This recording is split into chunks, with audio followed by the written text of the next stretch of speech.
Okay, I'm gonna say the thing that's on my prompt that hopefully the Zoom people aren't saying because that'd be probably more confusing. Yeah, a lot of people here. That's awesome. Cool to see so many people here. Let's click in here so it works. I was wondering if anybody has heard or seen of Mac and Me. Yes, I can say I have. We have like two people here, which is hilarious. I really thought there'd be at least a few more. So that's okay. So, but what about Turbo and You? I don't know if you see what I did there, but that's the top of the movie poster from Mac and Me. That's the bottom. And, you know, I just renamed it from Mac and Me to be Turbo and You. So hello, everybody. Yeah, thanks for having me. Really excited to be here tonight, talking with y'all. So yeah, kind of moving along. So we know what we're talking about tonight. So let's zip up here. I'll have you read that. So Mac and Me, yeah, who has seen or heard? Basically, this movie got pretty popular from Paul Rudd doing his bits on Conan O'Brien. Yeah, so basically every time Paul Rudd would come on Conan O'Brien's show, he'd show a clip of his movie. Instead of doing that, he would show a clip from Mac and Me. It's the same clip every time for years and years and years. And you can go down a fun like YouTube rabbit hole if you have no idea what I'm talking about here. And he shows the same clip, which is later down the line here, and it's the one with the wheelchair, and you'll know exactly what that one that is, and that's the one he would show. Yeah, it's pretty good. So yeah, anyway, so if you I guess if you've seen it or not, you'll be in clips and screenshots of the movie strung throughout my talk. So hopefully if you don't find this tonight educational, at least you'll find it a little entertaining. All right, so moving on. I got time ready. So I think Rip Tracks, so like the old MST3K folks, they made fun of this movie. It's fantastic. It's amazing. You have to watch it that way. So anyway, sorry. Yeah, I think I don't know if I like say that in here or not, but effectively, Mac and Me is like the greatest terrible movie of all time. So for me, so I don't know if he's, I guess yeah, it's Mac in a tree for some reason. Yes. He's hiding. It's a terrible puppet. Yeah, anyway, moving on. So yeah, here we go with the slide. So I want more Rails, less JavaScript, or at least complex front end dependencies is often how we think things. Sound like a dream? Tonight I'll be taking apart all the Turbo parts from my Rails app and talking about what I've learned and how it set me up for success in building a native mobile apps using Turbo Native. So I know this is the imposter syndrome talking, but I'm not a super big expert on all this stuff. I just stumbled around learning quite a bit about Turbo frames, all that kind of stuff, and yeah, so that's that kind of bit. So I've reached the promised land with only here. You've seen this movie a few times. At least you're laughing. That's good. I've reached this promised land, which is so it says, with being able to build a really modern mobile, or be able to build a modern web app. So wait a minute. So wait a minute. Who am I, and why should any of you care? This is another wonderful scene from the movie. I'm Andy. So I don't get a chance too often to be in front of a room with so many people and your attention. So I've been coming to these Ruby meetups for about a year now. I'm a shy dude who usually kind of just sits in the corner, doesn't really talk to a lot of people. But I am on that Zoom or on your Zoom, but I'm also on the Slack and that sort of thing. So, but much like our hero in Mac and Me, his name is Kevin. I don't know if you know this. You'll see him in the rest of the scenes. I'm still pretty new to Boulder. Last year, my wife and I finally moved to Colorado, something I've always been wanting to do. You can find me as Andy Peters on all the things. Usually lately been posting mostly to Mastodon. I'm on the Tech Friends Slack room, even on that Instagram threads, perhaps you've all heard about. I've posted like 3 times. It's, I don't know, whatever. Yeah, and that's my shoulder cat, Ray Kitty. She has like a new name about every year, but it's always Ray something. She appears on my shoulders in just about every video call, except for, when I'm like here, I guess. So I had to throw her in there. And a little bit about myself. It's probably pretty self-explanatory, but I love riding bikes. Anybody looking for a gravel riding buddy or a mountain bike rip, look me up on Slack. I generally ride with Johnny No Friends. The last month, I was in Brooklyn, Holy Land of Pizza. I had a slice of pizza every single day for an entire month. And it was wonderful. If you ever get a chance to go out there, definitely go to Luigi's Pizza or Lucali. Both those places have completely changed my life. So, I lost, it's just a funny, stupid thing if you've ever played Elden Ring, but I lost most of my free time this winter to the Journey of a Lifetime and the lands in between. Anybody here play Elden Ring? Anybody? Am I literally the only person that has played this game? My daughter plays this. Oh my God, it is. Anyway, okay, well, moving on. I do like to get around to playing some video games because there's literally nothing else to do. No, you know, I have yet to do any like snow sports now that I live here, which is pretty crazy. So kind of moving on. So I usually get asked in these meetups. I've been working with Rails since about version 1.2 in various capacities. As I mentioned before, you know, I moved here last year.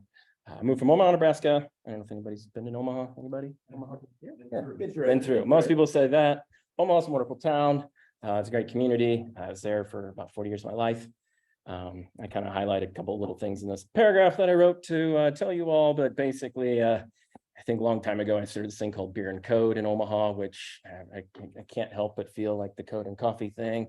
I just hear that, and I'm like, oh, it feels like home.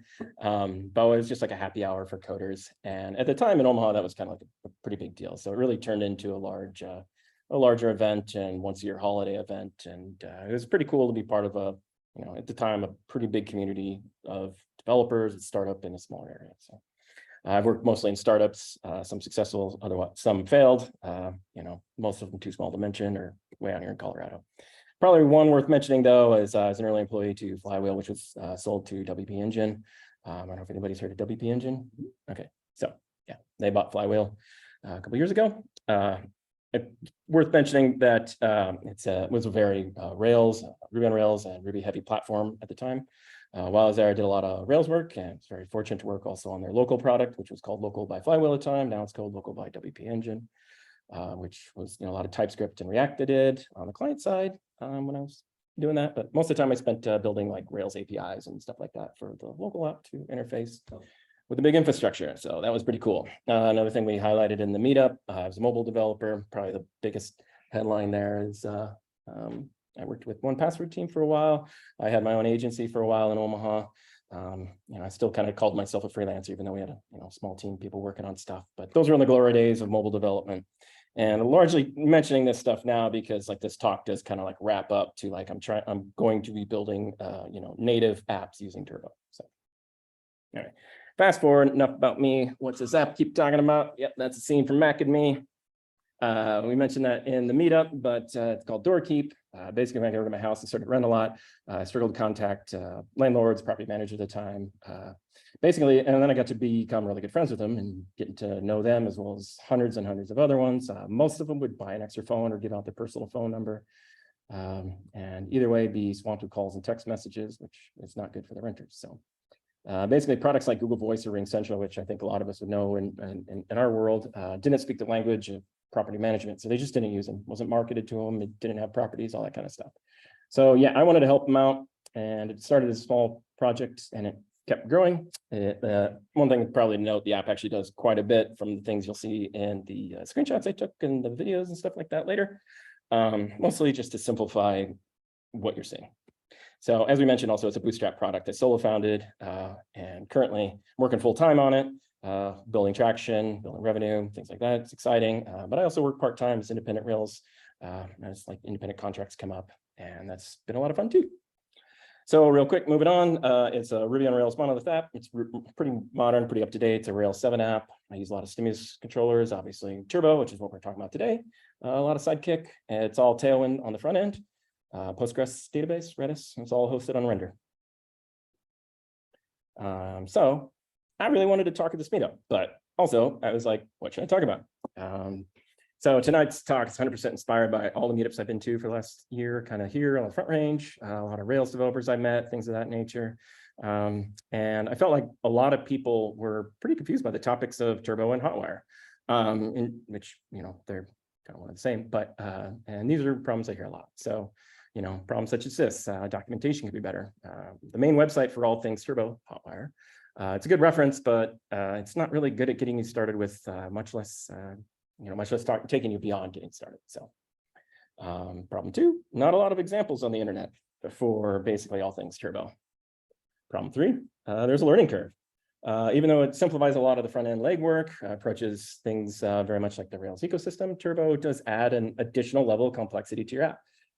So in particular, if you're learning Rails or web development for the first time, doing Turbo and all things hotware can be very challenging. So here's the slide. Yep.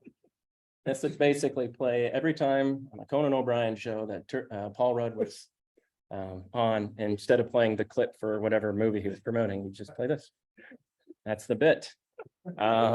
So as you're laughing about that one, I don't know about you guys, but I learned best from like real world examples. This is why I decided to tackle a lot of the problems I just mentioned by like focusing on my app. So my favorite books, text presentations, go dig into this sort of stuff. So in fact, I think probably worth highlighting, I learned a lot of Turbo by just looking at hey.com, like when it first came out, like just going to view the source. And same with some of Basecamp, stuff like that. So yeah, of course, it's ridiculous good. So we have a lot to cover. So here tonight, show you all the Turbo stuff. And I think the key here is how I used all like the Turbo bits to kind of build myself up to Turbo native.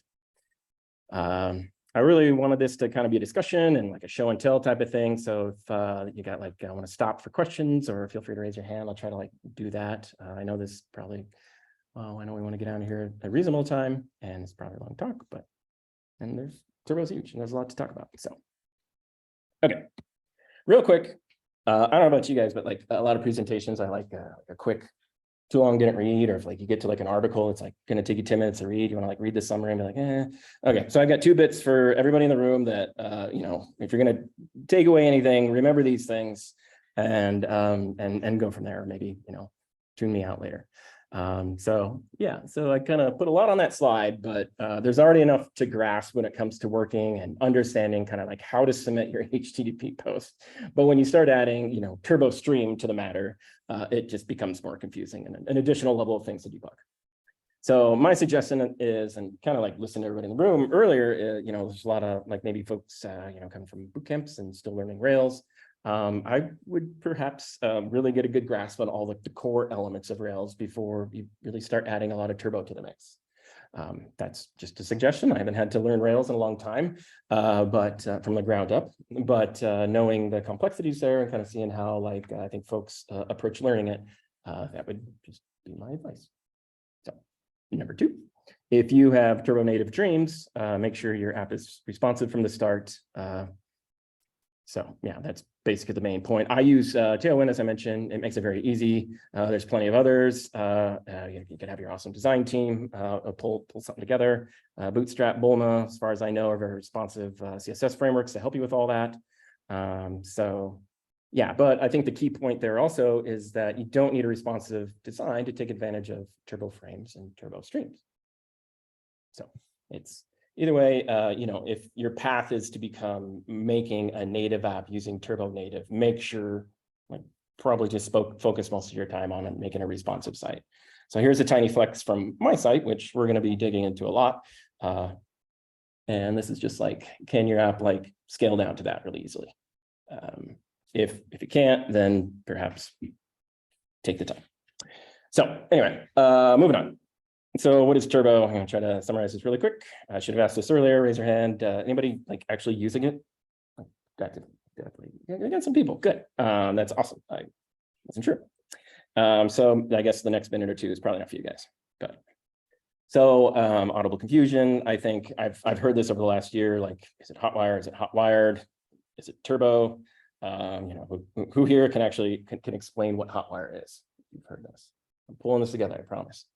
Okay, so the naming is very confusing, so let's clear things up. Hotwire. Hotwire is a set of the front-end libraries that enable any of us to build modern web applications using without using the large front-end frameworks we might have heard, or perhaps use Vue, React come to mind. So basically lets us Rails developers rely on server-rendered HTML, ERB files, HAML, instead of the JSON and all the JavaScript heavy lifting.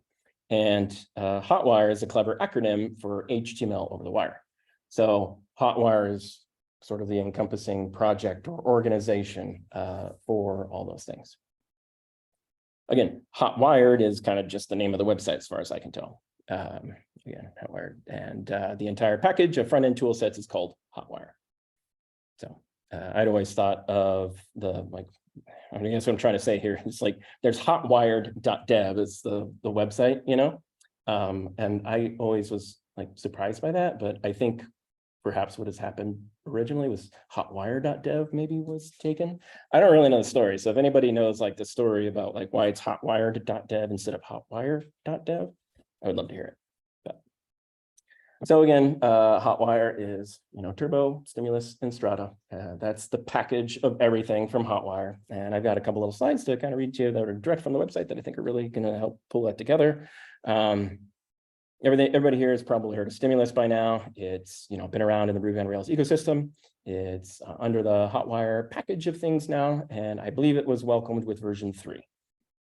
Stimulus is a lightweight mechanism for which we can attach pieces of JavaScript logic to all the HTML elements in the form of a controller. It's a way of organizing JavaScript at the end of the day. Strata, again, Strata, it augments Turbo native underneath the Turbo umbrella by providing a bridge to communicate with all the native code in iOS and Android using JavaScript. You'll notice this if you go to the website. As of today, Strata still hasn't been released. It's kind of announced probably a year and a half ago.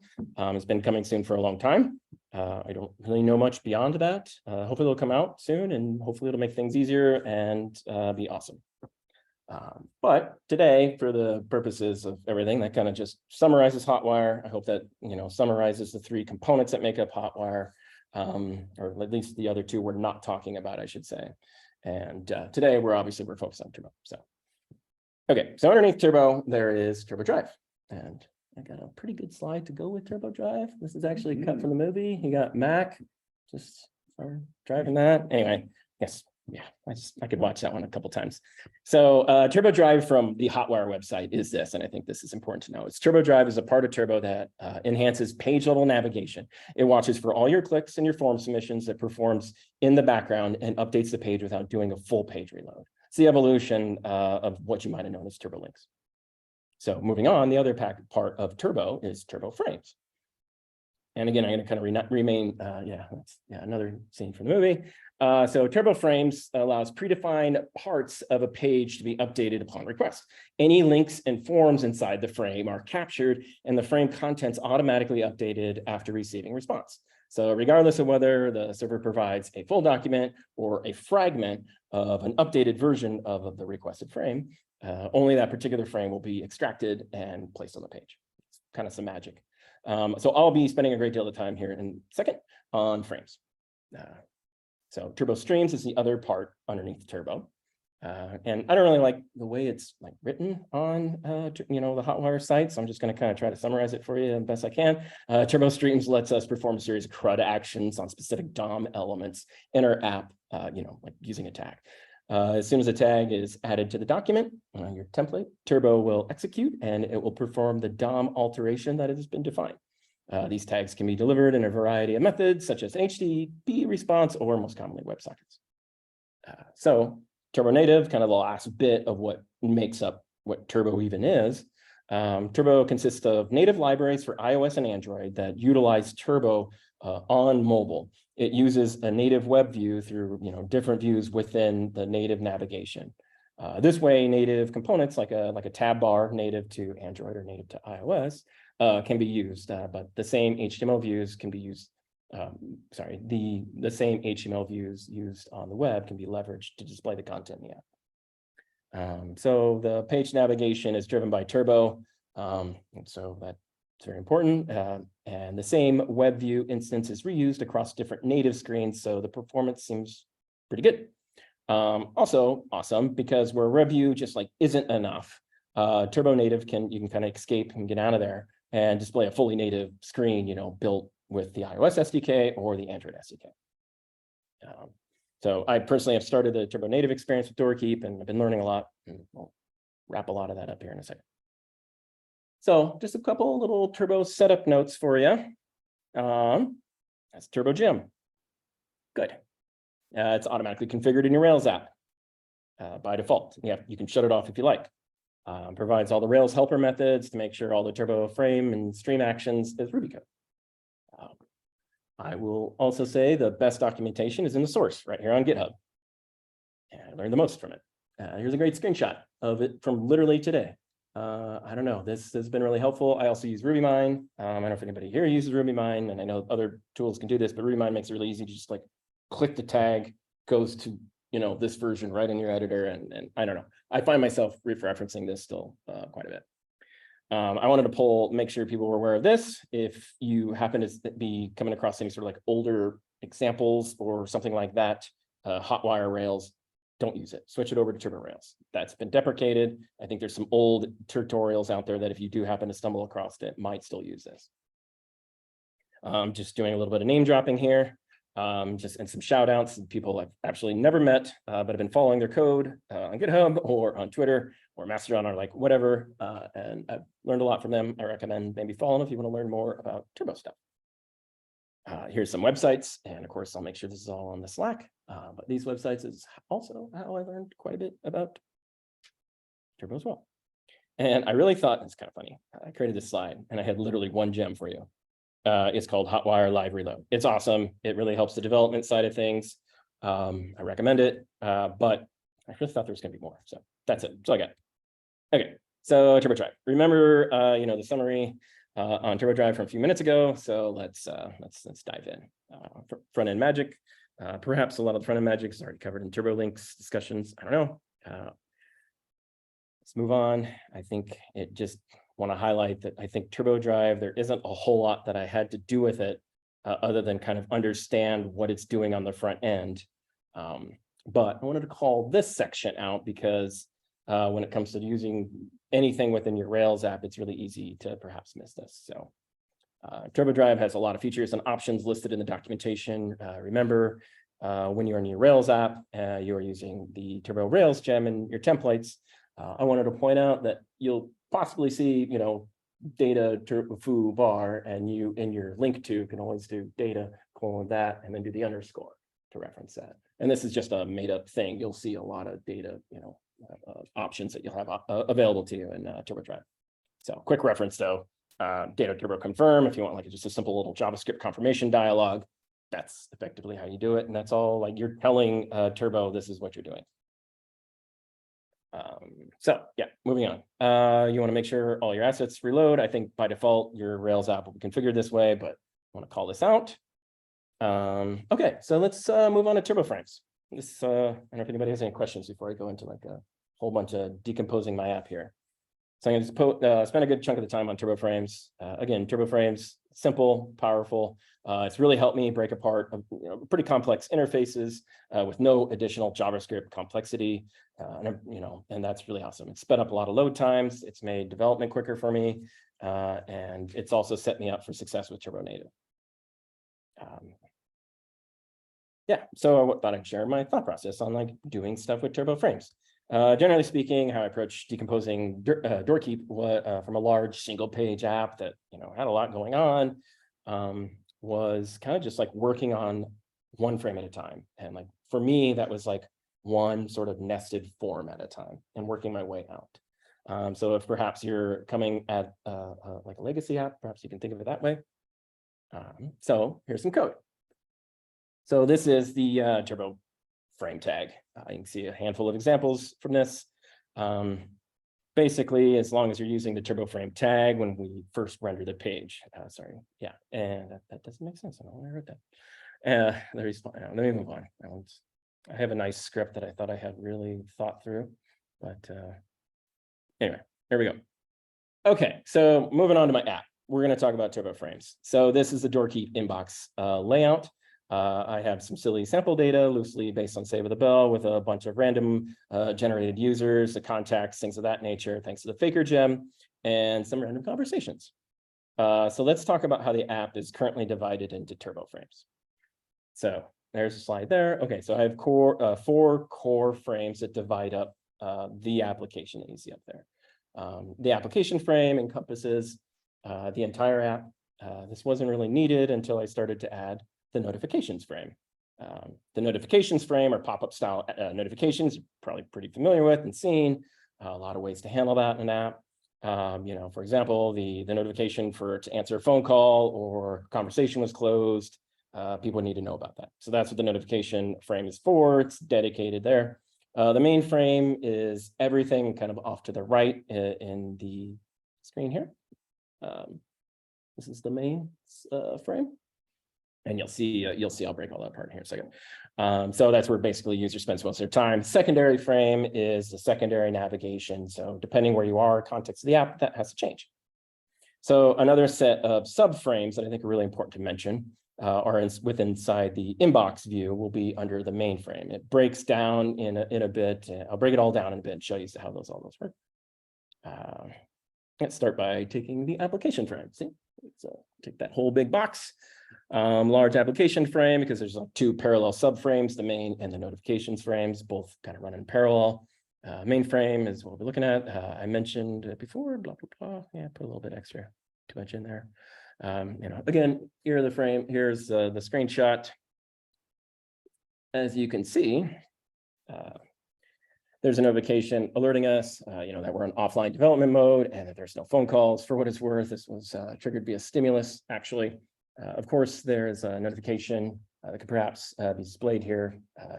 This is actually just simply a hidden div inside the frame. Turbo Streams will broadcast a message to this notification stream, and it will go hidden to be displayed, go from hidden to be displayed. So I could do probably an entire talk about how I trigger just that notification in so many different circumstances. I can go really, really deep into the weeds of streams and frames, but that's not for today. I'm going to push that off to the side. We're not going to worry about the notifications. So here's some code that kind of breaks down the turbo frame tag and breaks down my app. But obviously it's highly abstracted. There's a lot of markup, but I thought that would be pretty helpful little reference point. I think one thing I want to point out is that the turbo action advance, when that is enabled, the links clicked within the frame inside there update the history of the browser. Without it, the browser history will more or less stay the same from the first time you load it. That could be the root of the URL you click on, or a link you click on from the email. So having that primary navigation advance in the frame is very helpful. And you'll see that here right now. So here's a slide breaking apart some bunch of frames, turbo frames specifically. Look at all those boxes. Okay, so let's talk about main navigation. So main navigation bar, it's not a frame. Why? I only wanted to change the result of the overall application frame from this navigation. I like to think of this as the top level navigation for the application that can kind of controls the rest of the flow of the app. So breaking this apart, I guess that kind of laid out silly.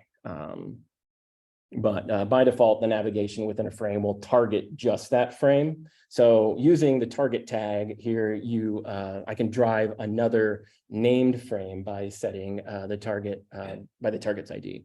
In this case, it's ensuring everything happens in the application frame from the topmost navigation. So let me dive into that. So here's just a video example of everything I just kind of talked about and probably glossed over a little bit. I hope this loops. I don't know if it does or not. Yeah, so where are you at? I'm gonna hit that play again. Anyway, you kind of get the idea. This is, again, not a frame, but it's updating the it's updating the kind of the top level navigation up there, which is going to be very important for doing the turbo native stuff. And so that's a quick little thing. So we got a lot of turbo frames. Let's talk about the secondary navigation. Just a reminder of all the frames again. But again, here's the secondary navigation frame. Here's how I load it.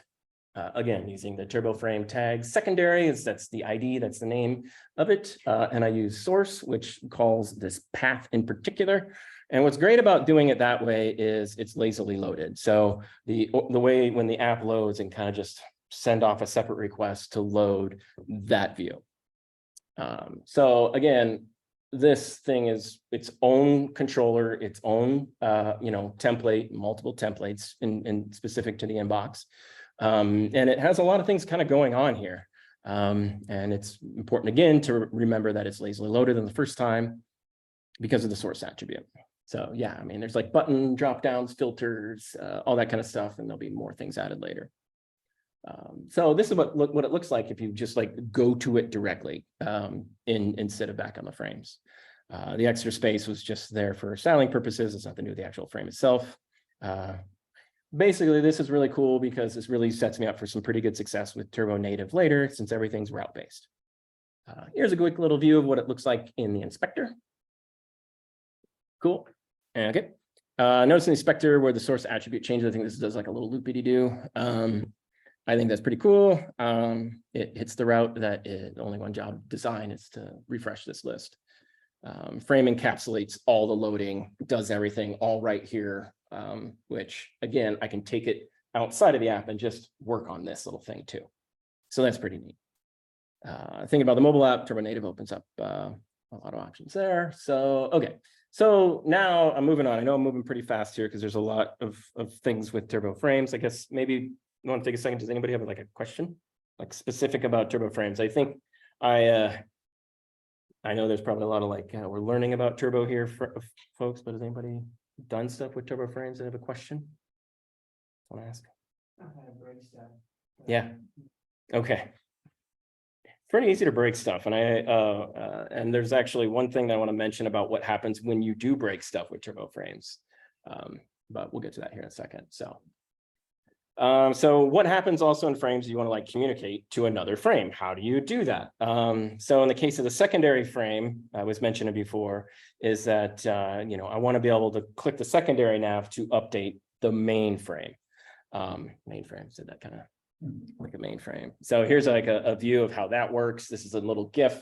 Again, clicking secondary, this is a frame all by itself, it's self-contained. And if you don't like mention what the targeted frame for when you like click on any of these links are, it will just change this. So by me simply, you know, like right here, remember, let me say that again.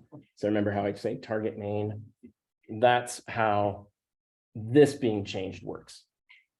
Otherwise, it will just reload here because this is all contained within a turbo frame. And I think that's the most important thing to know there.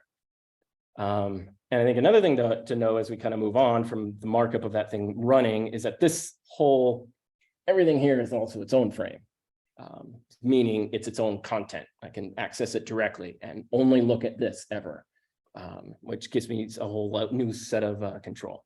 So let's kind of talk about that. Again, that's lazily loaded, which means it doesn't wait for everything else to happen. It goes, you know, hits this, this path specifically on its own as a separate request. I can take advantage of caching that way. I can take advantage of lazily loading. And one thing that's really cool is taking advantage of auto scrolling.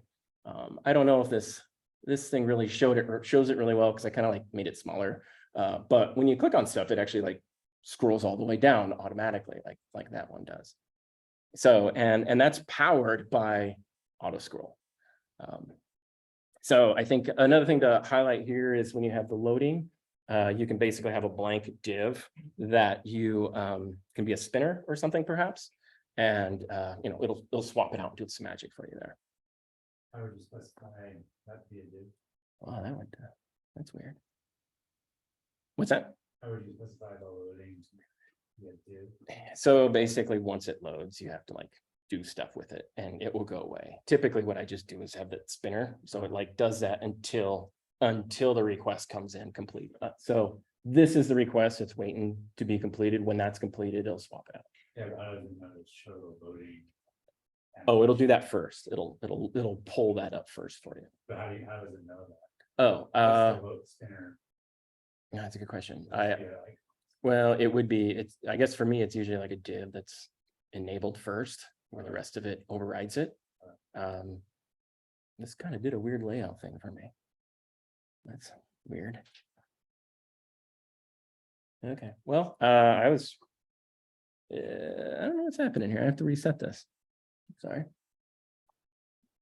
I had a little code snippet for you, but oh no, that actually worked just fine. There we go. Yeah, it's on my screen. It's doing a weird layout.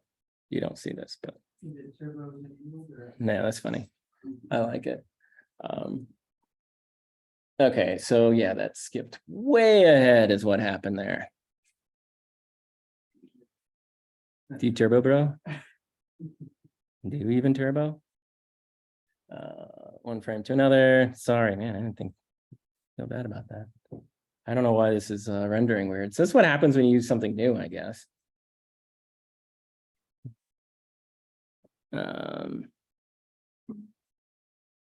Wow, embarrassing. Turbo frames. I got a couple frames. I've shown you that. I guess if anybody needs to go to the bathroom, this would be a great time for it while I'm trying to find my spot again.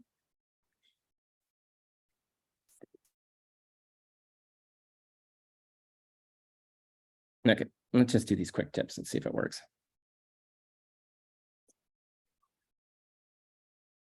Okay, I probably won't be able to look at my slides here. I'll have to just kind of look at this. So anyway, so quick tips. These are things that I've kind of learned along the way. I think it's not rendering some of the final last slides, and I don't know why. I wonder if it's the code. But moving on, I think this is probably a good time to move on. Anyway, turbo frame, quick tips for you guys. Basically, sometimes you're just going to need to break out of your turbo frame. Again, this is just like an iframe. You know, sometimes you've just got to like, I don't know what's going on here and I want to get out of it. If you do the underscore top, it'll pop you right out of that and do a full page reload for you. Again, we kind of talked about some of these like little links. Man, I'm going to move on because that jumped around bad. So you're asking about breaking stuff earlier. Occasionally you'll see content missing come up in your frame, and just that's all you see, because you know it doesn't render the 500 error for you. So because of, you know, WebSockets, turbo stream and stuff. So when you see this, it means something broke, and you have to go on a hunt for what actually broke. I wanted to also point out, for me, route naming has become more and more important as I make things even smaller. Really is no like suggestion on how to fix that. It's just a thing that I'm personally dealing with, and I think as you break your app apart or more, it'll probably come up too. Okay, so that's turbo frames, and I don't know if you can tell, but all my notes are gone. So maybe a little bit of a negative for old IA presenter. Let's move on to turbo streams, and I'm gonna wing it, guys. Yeah, it'd be a good spot for a little tiny quick break because You can have more pizza. I just don't. Plenty of pizza to eat up there. Yeah, sorry, it's long-winded, but Yeah. these pictures just a little bit. Are you interested in Mac and Me now? Like, will you watch this crazy, terrible movie? So let's take a moment here and explain Mac and Me. Mac and Me came out in 1988. And it was basically, and you read this on the Wikipedia and go down a YouTube rabbit hole, but at the end of the day, a McDonald's executive team, marketing executive team saw ET and effectively saw how popular it was for kids. And 100%. Yeah, 100%. It was made as a ripoff to get you know, people like me into, you know, at that age into McDonald's and be excited. And to be a cute, playful, it bombed terribly. It's true. It's true. This is obviously a windshield splash. Yeah. For some reason, he's like running and he like jumps in a car. And there's some other like weird things about this movie. It's actually pretty dark if you really go down a range, regardless of that silly scene of the wheelchair. Because that was kind of like, ooh. And I'm sorry, I remember it was MST3K on Netflix when it came back. So MST3K, Mystery Science 3000, Wonderful a show back from Minnesota that was in the 80s and 90s that I watched back in the day. And they stopped doing it. They did a thing called Riff Tracks, but then they brought the show back on Netflix. MST3K, I think it did 6 episodes, 6 movies, and this was one of them. So, like What a a movie. few years ago. So yeah. I was one of the unfortunate souls that actually, like, as a kid, I enjoyed Mac and Me. So like there's a nostalgia bomb. Yeah, it's like probably explains a lot how I grew up. Yeah. Yeah, that's too. So I'm glad I've kept most of all you through the frames thing. My presenter software is excellent, but I think I have a rendering issue further down the line, which is why it started getting garbled for me and I was just winging it.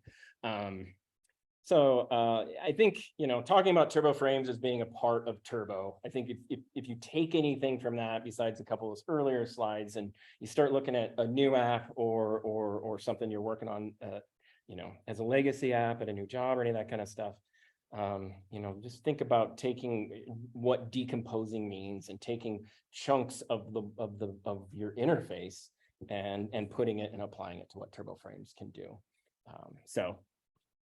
All right, so the other part of turbo that's really popular, that helps you do a lot of powerful advanced stuff for modern site is going to be turbo streams. So I think I'm going to read my slides a little bit better and try to look up a little bit more. But yeah, turbo slides is the other thing that when you think of turbo, that's probably what you're thinking of is streams. Now, streams is kind of like I pointed up here. This is kind of like my thought process for how I think of or approach turbo streams. Is basically great for kind of going beyond what frames has to offer. It becomes a little bit more complex because now you're in your model objects, or you're perhaps doing some templating stuff in your controller as a reaction.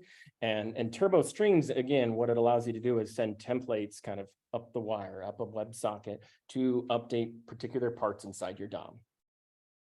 So kind of skip ahead a little bit. I basically, in the next couple of slides, is just me kind of walking through some examples of Doorkeep in my app and like how I approach turbo streams with that to kind of give you a visual perhaps of how it all works. So let's talk about the code really quick. Here's just like an ultra summarized version of a message object. So with turbo streams, you're going to be doing a lot with as active record callbacks. As you can see it after create commit. Underneath that, inside that block, you have a broadcast append to messages. I'll tell you what that means here in a second. Your other important thing there is the target. So what this says is I'm going to broadcast an append, and this will generate for Turbo Drive the template for you because this is the Rails code, to a stream listening for messages. And the target it wants you to update on your DOM is kind of using this block of code that I just copy and pasted out of my model object. And it's going to render this partial called messages message. It'll actually do a lot of this automatically. I just kind of did this for the sake of verbosity. And I'm giving that partial because the message object that I've defined in here called self, because again, this happens within the message object. I hope that makes sense. There is some kind of like syntactic sugar that you can kind of take some of that stuff out. But I think if you're doing a Rails app right now in your templates and you're doing partials kind of the way I think they're encouraged, something like this, where you're passing locals instead of just render, this will start working a lot easier for you. Let's see if I've got a little note of something that is other important. Yeah, no, that's good. Okay, so great. That happens in the model object. And I'm now like broadcasting an update, which renders a partial. Like, how does that get updated on the front end now? That is basically on my messages template, or could be any template. But in the case of this one, I am now listening for messages, if you remember. And I'm like, it does a lot of other stuff in the markup, but further down, there's an unordered list of the ID with the DOM ID of conversation _ messages. And I think that's important because if you remember, the target needs to match. So yeah, correct. Yeah, and that's accessible on the message all kind of part of it. So great question. Skipping ahead, doing a little bit different because the presenter was screwed up. Okay, cool. Let's like, here's like just a simple little interface of the UI from earlier. You might remember. This is a comment coming from another user logged in via a completely different browser. And I think that's a GIF. Yeah, Jesse Spano created this, if you might remember. I kind of can't tell, but I'm Zach. This came in over the wire and updated there. So that's pretty rad. Moving on, I just wanted to point out kind of like how like the markup looks. The GIF will update here in a second, and you'll see it off to the right in yellow, I hope. There it is. Boom, it just pops in.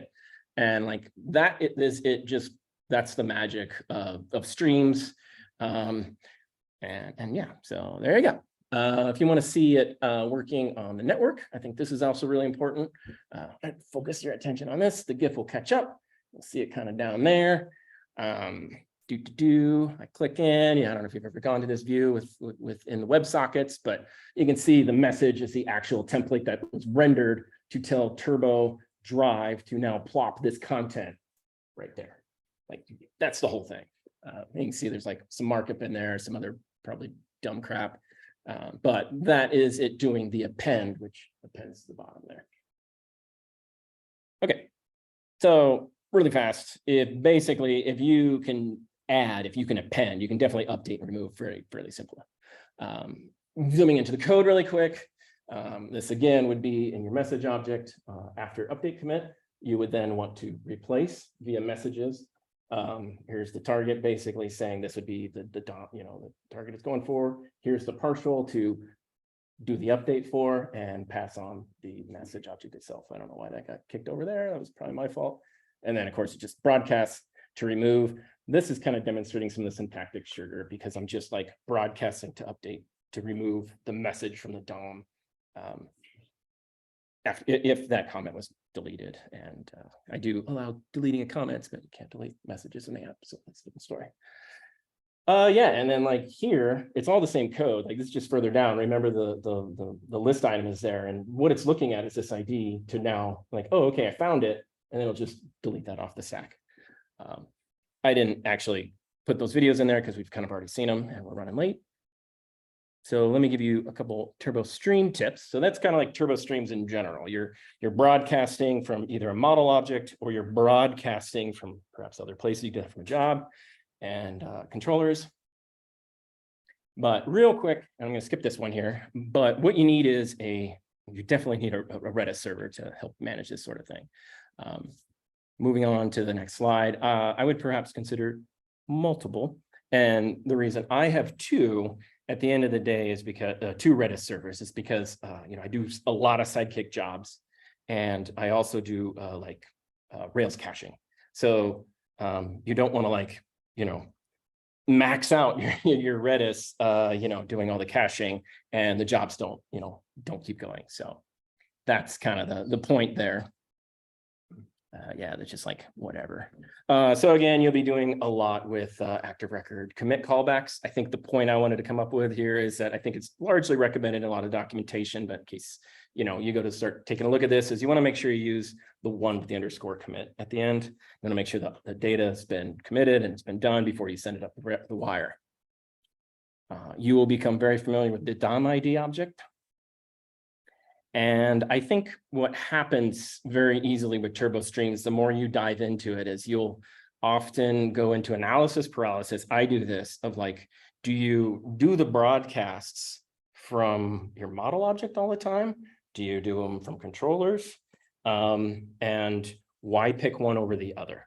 I think, we could probably debate on that for a while. I will tell you my methodology is I typically put everything in the model, unless it's a really, really reactive, obscure thing that would happen in an action from a controller. I don't know if that's helpful, but a great example is my message. Let's just use the message because we kind of have that up there. Like a message kind of has a lot of broadcast in it because a message could get created from way out in the universe, whether it's a webhook or some kind of Sidekick job happening that has nothing to do with user interaction that needs to tell the users that this has been up to date.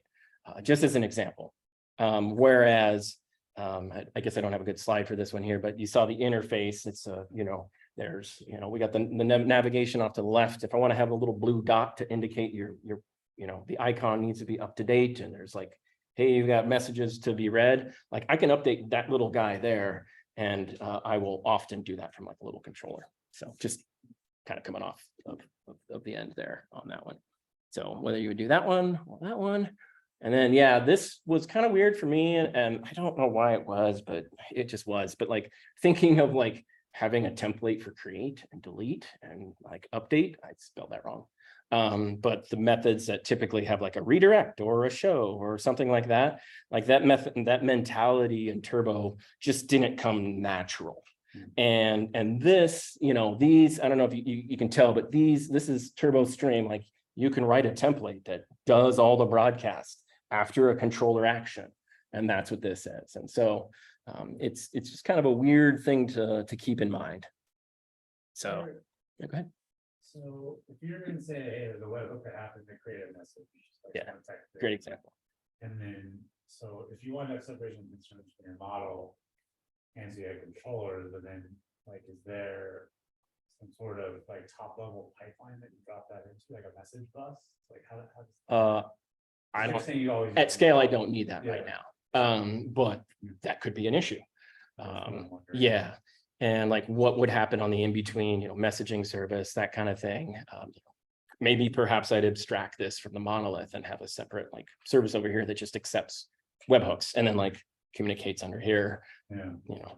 pub sub type of side of things. But then what? But that's a whole different level of, Good problem to have. yeah, it's a good problem to have. And because then it's like, is that enough to be up to date on the model at that point? And you should have raised with messages. Absolutely. Yeah. Currently don't have that kind of scale issue, even like doing a lot, but so anyway, yeah, that's it. So yeah, anyway, that's turbo streams.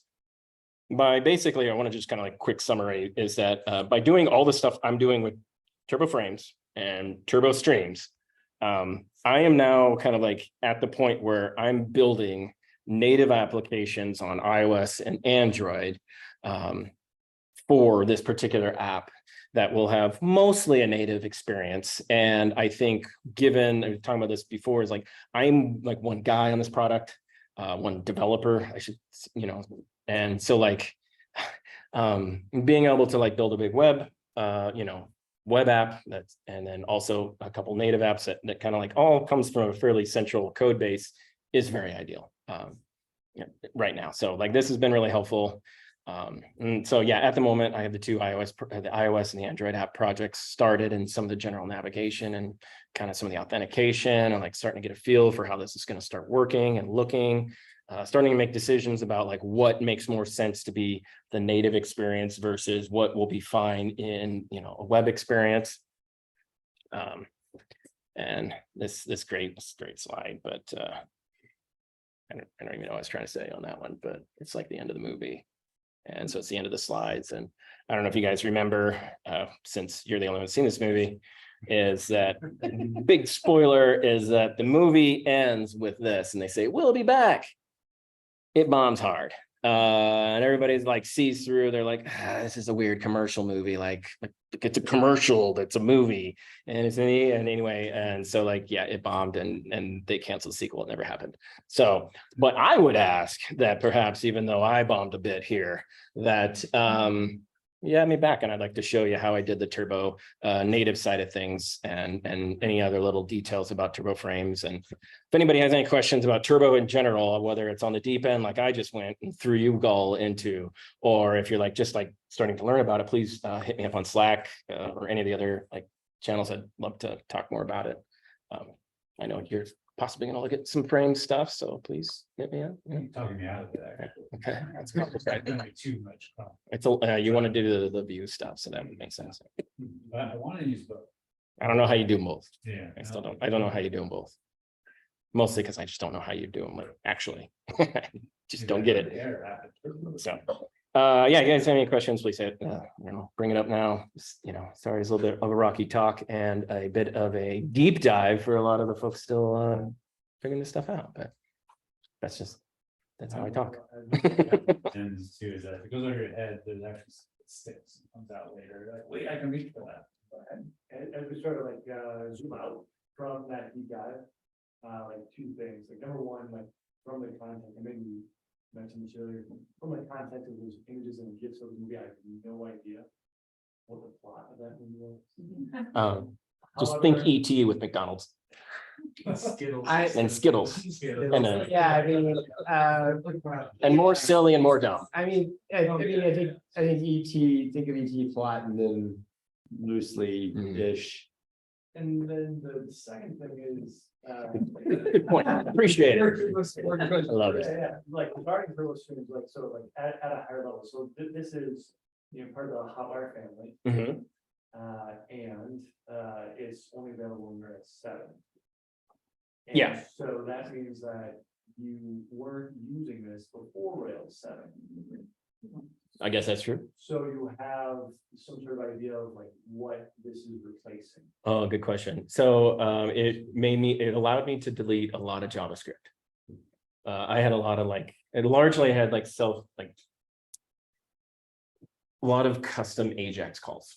Let's put it that way. It's probably the best. I didn't use like Vue or React. I would just like to do that. Do you feel like moving forward, it'll continue to replace, or it could challenge React in terms of like it's. You know, I struggle with those because like I've definitely done stuff with React. I think it has its place and I certainly like it. But I know where I'm at with this particular product. If I had to deal with that too, it would just slow me down too much. So I'm good at but frames. Yeah. The thing that came to my mind was components. Mhm. Yeah. It is.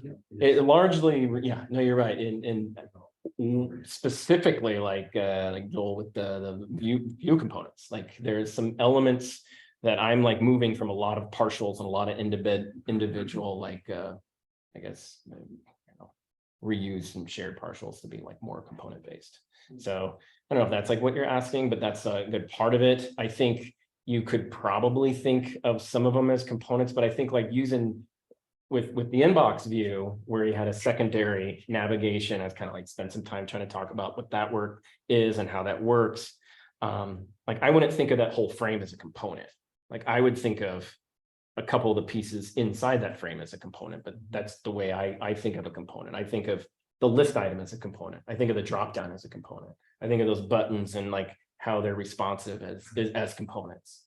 And so I think that like frame that is its own controller and its own template would probably use a series of components, whether it's view components or perhaps some other implementation. I'm just trying to create a mental model Okay. to adopt. Yeah, and I think part of what you're asking is like, what's the terminology there? You know, Well, Container components. which is Yeah. the difference that you're talking about. that's a good point. Yeah, I mean, you're. Better word for it. Your containers, Right. And then this nested inside is the individual. Yes, yeah, And I'll just leave it to compliment the responsiveness was awesome. Yeah, So, it's cool. It's a little flex, but Yeah, I think it's good to note that like, this is all sort of like David's. I want to give you the modern versions of things that are pure Rails, that the Rails way. So you don't have to do React, but you can get a lot of that React goodness, perhaps staying closer to Rails and, stuff that. Yeah. 37 singles, Basecamp, whatever they call themselves these days, uses for all their apps. So, you don't have to use external framework for that. You could, yeah, absolutely. but this gives you that alternative. yeah. It's kind of like the Rails garden, want to play in the Rails garden. This is the way to do it. If you want that, yeah, minimize your use of JavaScript and focus on Rails world. Well, and one thing Yeah, I've heard I'm a lot of people who are moving to using more of this, you don't have to have two teams, right? People can be good at React and Rails, but a lot of companies will end up with a front end team and a Rails team. And if you adopt this wholeheartedly, you don't necessarily need that JavaScript team or a lot less of it. Also, this gives you an option to stay dry. If that term is familiar, so like duplication, avoiding duplication. So like a lot of times when you have a front-end framework, you've got logic split across both. Yeah, So how do you not like have a split there where, oh wait, hang on, this React component, this Ember component has different logic from this one, and now you got bugs because you have different behavior depending on where that's being executed. The only thing I think of there is like the idea of like multiple need for routes, specifying multiple routes. And if it's too rudimentary, I'll stop talking. Well, like the idea is you have routes for the Rails calls, and then there's routes for the component calls, and like that seemed like, to your point, repetition. And what you're saying is like this is an opportunity to stay dry. yeah, like one thing that comes to mind is routing, like you said, is state management, just right here. I don't have to think about that differently. Yeah, there's like a lot of really logical architectural astronaut conversations that happen pretty quickly. That at least, you know, managing all these other things going on, like if I can eliminate a few of those things, I'm happier. Sure. Whether it's this product or like something else. Because the other thing that might be, you could validate this, that it's easier to conceptually keep everything in your head. Versus if you had all these different frameworks working together. That's Yeah. a lot more to like. No, and to add to that, it's like context switching. Yeah. Like, okay, now I gotta go like do JavaScript stuff. Like it's already like hard enough for me to like, okay, and I'm going to my stimulus controller to do all this like front-endy, whatever stuff that I got going on. But so then, yeah, then thinking about all that other complexity Yeah. and then the tool chain and stuff. It's like, I like that stuff if that's all I have to do for me. But like, then I feel too spread thin. Right. When you're already spread thin. These are also Rails views, controllers, et cetera, so you just have one test on this. That's a good point. No, Yeah, this has allowed me to do like, I don't know, integration tests better, especially when I've broken things out into frames. It's just a lot easier to test very specific stuff to ensure this app will deploy correctly. Stuff like that. You know, I have like a somewhat similar example that maybe helps as well. Identify more of it is that recently we have social security validation. We had in JavaScript and jQuery validated, I remember, and on the model level. Yeah. And so users were like, hey, like, this isn't right, whatever that number was. And what are we talking about? We have the unit tests that say it is right, for sure. And then we went back and we're like, fuck, the JavaScript validation is wrong. You think like social security number and stuff formatted like, but that's just a dumb example. But that in that case, you could have potentially that form to submit in the Rails validation be the only validation. You wouldn't have the extra Yeah. JavaScript and be like, oh, I missed the JavaScript. And the 100%. The regex in the JavaScript is wrong. It's right in the Rails. And that's just a real simple, like, why something like this is really powerful Yeah. to simplify that stuff. So Andy's like, what happens when you enter a phone number? Yeah, like I get a support request and it's like, oh, this doesn't work. I'm like, oh, test pass. Crap. Now what? And like, you know, you're already spread thin doing all this stuff, you know, shipping but like eliminating as many of those things really, I think it helps anybody no matter what you're doing, but specifically in this world. Does that push more computation server side so that you have delays then when you enter your social security number? It's going to take a second Kind of an to example. check. We didn't fix it Essentially. in this way, so I don't know. I mean, there's always an over the wire latency that you're gonna hit. Yeah. If there's gonna be a round trip. Which is part of the reason that we had it in JavaScript, just like that. Yeah. And it validates, but then you have a different, where your business logic is in two places. And if you're not, if you have somebody who wrote the front end logic and some data states the back end Ruby code and tests it. If you don't have an integration test, you have no idea. That's a good point. But you should be able to solve the scale problems to where the interaction is not that noticeable to a human. You know, like a third of a second or something like that. Right. Alone, that stuff is so fast. I mean, if you get to scale problems, then you're thinking about different things at that point. They just validate it in JavaScript and then drop your Rails validations. I would push on the validation though, is that it's more susceptible to hacking it. Like the user submits something and through, like you assume that they can't tamper with requests. So they're Right. You can always bypass it too if they realize the API endpoint. Your hacker one, like people skip that stuff quick.